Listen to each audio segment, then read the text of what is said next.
ఆంధ్రప్రదేశ్ రాష్ట్రం చరిత్రలో ఒక నూతనమైన అధ్యాయానికి శ్రీకారం చుట్టబోతున్నాం. అదే 10వ ఇంటర్నేషనల్ యోగా డే.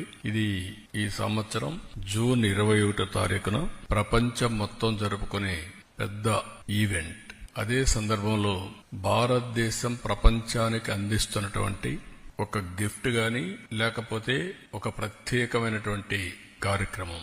దీనికి నాంది పలికినటువంటి ఎప్పటి నుంచో మనకు వారసత్వంగా యోగా వస్తుంది.